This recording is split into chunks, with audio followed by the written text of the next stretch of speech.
sou Daniel, urologista. Hoje eu vou falar de um assunto que para o urologista parece muito simples, mas é uma dúvida muito frequente aí para as mães que têm os filhos com fimose, para os adultos jovens e até para alguns adultos aí que sofrem dessa condição. Tá? Então, por definição, a fimose é a incapacidade de expor a glande, que é a cabeça do pênis. Tá? Existem pelo menos 3 componentes da fimose que chamam a atenção, que é o anel fimótico, a aderência e o freio curto.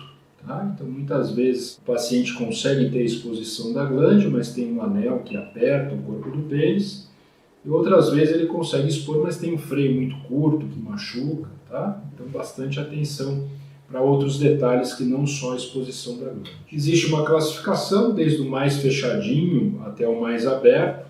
Essa é uma classificação didática, mas no final das contas, o ideal seria a cabeça do pênis ficar totalmente exposta para facilitar a higiene.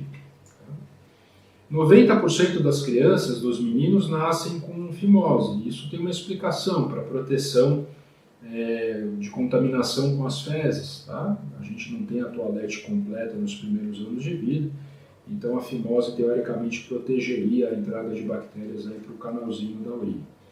Quando faz 3 anos é o contrário, 90% vai ter a cabeça exposta e a pele totalmente retraída. Desses 10% que continuam depois dos 3 anos com a fimose, metade dos casos vão evoluir com complicação. As complicações principais, elas estão relacionadas à infecção urinária, à infecção da pele do pênis, que a gente chama de bala no post-it, tá? E pequenos cortes, pequenos incômodos que podem ocorrer. Ou que a gente chama também de parafimose, que seria o contrário da fimose, quando a pele vai para trás e não consegue ir para frente. Tá? Quais são os inconvenientes da fimose? Então, muitas deles é o restinho de urina que fica na cueca, a dificuldade de higiene, o mau cheiro, a dificuldade de manipular o pênis, tá? A dificuldade de colocar camisinha, de ter relação sexual. Então, tudo isso não chega a ser uma complicação, mas acaba sendo inconveniente. Né? Então, às vezes, o menino que conseguiu expor a glande durante a infância, ele chega à adolescência, percebe que tem um anel um pouco mais estreito, mais fimótico, ele tem dificuldade de higiene, de colocar preservativo, de se masturbar. E, às vezes, essa fimose, esse anel fimótico, ele acaba gerando também um risco aumentado para algumas infecções, DST e também até o HIV. Como a gente faz o tratamento? Então, as crianças menores do que 3 anos, a gente pode usar um creme. Comercialmente é o único que tem no Brasil, chama Postec. Ele tem um corticoide leve, que é a betametasona, associado a uma hialuronidase, que seria uma enzima que vai digerir o colágeno desse anel ou da aderência que está grudado ali no pênis. Tá? É um tratamento que eu gosto de fazer uma vez à noite ou após o banho, pelo menos por 8 semanas. A gente já começa a perceber uma melhora a partir de 2, 3, 4 semanas. Se a gente perceber que existe uma dificuldade de aplicação ou uma dificuldade de uso da medicação, muito provavelmente a gente vai ter que evoluir até provavelmente para a cirurgia. 70% dos casos acabam melhorando, 30% inevitavelmente a gente vai ter que optar pela cirurgia. Esses 70% de casos que melhoram, 20% volta a piorar. Tá? Então dá para a gente dizer que o tratamento é metade-metade. Tá? Então 50% de chance de melhorar. Então às vezes numa primeira consulta, uma criança que não tem complicações ou que a gente percebe que os pais estão muito ansiosos com relação à cirurgia ou anestesia, eu acho que é prudente a gente iniciar um tratamento, 50% dá certo, e a gente acaba evitando uma cirurgia aí desnecessária. Tá? E tem que explicar também como aplicar o Postec, né? Então de cima para baixo, forçando um pouquinho, não pode tentar arrancar a pele de uma vez, tá? O ideal é forçar um pouquinho mais depois de 7 dias, mas a gente faz esse esclarecimento aqui no consultório. Com relação à cirurgia, até a criança de até 5 anos, a gente pode usar um anelzinho que chama Plastibel. Tá? A vantagem desse anel é que o procedimento é mais curto. Às vezes em 15 minutos a gente consegue fazer. Com isso é menos anestésico, tá? E a complicação acaba sendo menor, vamos dizer assim, nesse quesito. Tá?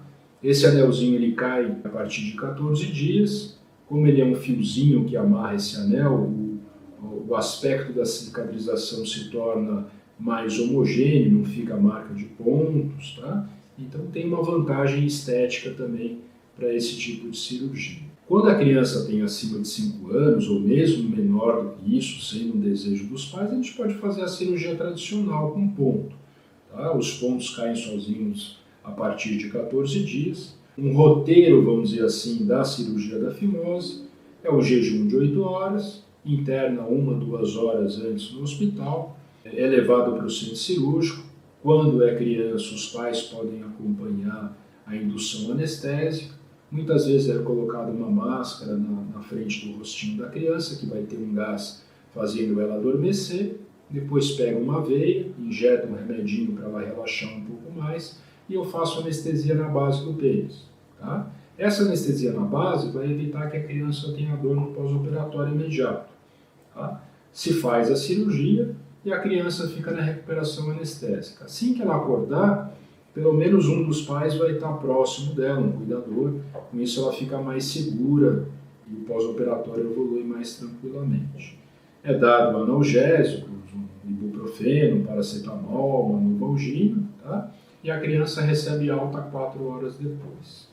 Geralmente os primeiros dias a gente pede para fazer um repouso em casa, tá? Então o Plastibel, por exemplo, ele não tem muito curativo, não tem que puxar a pele, é mais fácil passar a pomada, fazer o tratamento, tá? Na cirurgia tradicional você tem os pontinhos, muitas vezes você tem que puxar a pele, lavar, às vezes o pós-operatório dos primeiros dias é um pouco mais difícil com os pontos. Tá? Mas é tudo uma questão mais de adaptação de cada paciente. Tá? Aqueles pacientes que são mais velhos, eles também fazem cirurgia de fimose. Tá? Seja um paciente diabético que evoluiu com um anel fimótico, ou um adolescente que por algum motivo acabou passando desapercebido aí da consulta do pediatra, que acabou não me encaminhando para o urologista. Tá? Mas é uma cirurgia segura, rápida, o pós-operatório nos primeiros dias tem um certo cuidado, uma certa chateação, mas tendo médico de retaguarda, precisando, mandam às vezes uma foto, um retorno mais precoce ao consultório, a gente consegue amenizar essas aflições. Tá? Então, se bem indicado, não deixe de fazer a cirurgia. Tá? E caso tenha dúvida, procure o urologista para poder ter essa indicação mais formal. Tá? Espero que esse vídeo tenha ajudado. Caso tenha alguma dúvida ou sugestão, por favor, informe, se comunique, tá? E a gente mantenha aí uma via dupla aí de comunicação. Muito obrigado.